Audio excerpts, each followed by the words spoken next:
Comme la semaine dernière, un grand bol d'air pour vous faire sortir, nous aussi, et oublier le confinement. Cette fois, dans l'un de nos 56 parcs naturels régionaux, c'est le parc du Haut-Languedoc, entre l'Hérault et le Tarn. La nature et les villages y sont magnifiques. Première étape à Au-Largue, l'un des plus beaux villages de France, où nous emmènent Aurélie Herel et Lucas Garcia. Au pied du massif du Caroux, accroché sur son piton rocheux, Au-Largue, avec ses maisons en pierre, a le charme des petits villages médiévaux et mérite son titre de plus beau village de France. En se promenant dans les ruelles, on est attiré par l'odeur du pain chaud. Tous les habitants vous le diront, la boulangerie vaut le détour. Ah oui, c'est du pain qui a du goût, qui est croustillant, la mie est souple et la croûte, on la sent, quoi. Et ici, à la campagne, on ne plaisante pas avec la qualité du pain. C'est une farine très jaune qui est à base de blé dur. Vous voyez la couleur que ça a. Ici, c'est... Alors, contrairement peut-être, ça va vous faire sourire à la ville, mais ici, déjà, ils aiment bien cuit. Et comme certains vont pas se ravitailler quotidiennement, il faut que le pain y tienne. Depuis sa construction au Moyen-Âge, ce village avait vocation à développer le commerce.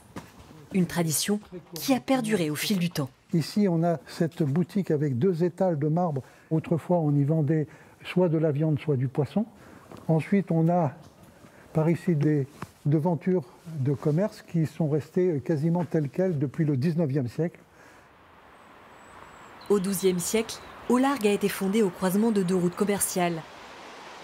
Pour traverser cette rivière, il a fallu construire ce pont, avec une arche de 32 mètres, une prouesse technique pour l'époque, et avec une largeur de 2,20 mètres pour laisser passer les grandes charrettes.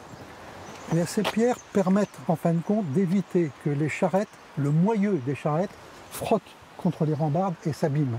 À partir du moment où c'est une ville de foire, évidemment, il va falloir quand même faire rentrer pas mal de produits importants et de grande taille, et puis même le bois, par exemple, qui va venir d'un peu plus loin.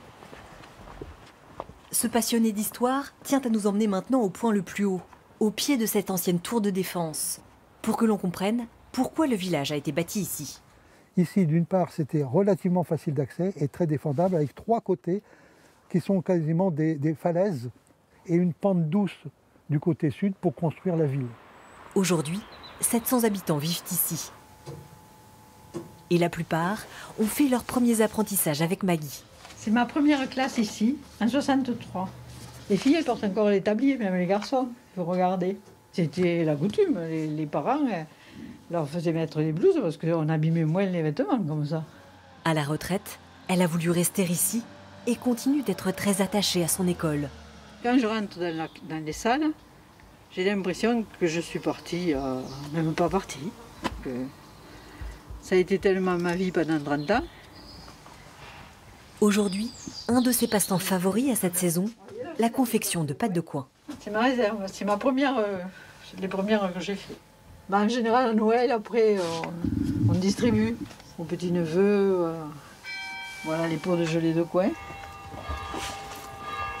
Et lorsque le temps s'y prête, les habitants n'ont qu'à sortir de chez eux pour arriver sur cette voie verte. Sur cette ancienne ligne de chemin de fer de 70 km, ils profitent d'une balade en pleine nature et des belles couleurs de l'automne. C'est ces couleurs un peu magiques. C'est vrai que ça change très vite. Donc on a du orange, on a du jaune. Et c'est vrai qu'il y a une lumière bien particulière cette saison-ci. Une lumière plus douce, un soleil couchant qui baigne le paysage de teintes dorées avant de disparaître rapidement derrière les montagnes. Oh, que c'est beau et que ça fait du bien. Demain, on y retourne dans la région avec des éleveurs. La Bourse de Paris, elle commence parfaitement bien la semaine. Regardez, plus 2,39% à l'heure qu'il est, à 5508 points. Dans un instant, les températures qui baissent avec Evelyne Delia. 19h45 et 20h, Gilles Boulot. Et nous, on va se quitter avec encore quelques images de la magie de Noël dont on a pu profiter, pas chez nous, mais à Maastricht, aux Pays-Bas, où il y a déjà des sapins de Noël et cette musique d'André Rieu qu'on aime tellement dans cette édition de 13h. Bon après-midi, à demain.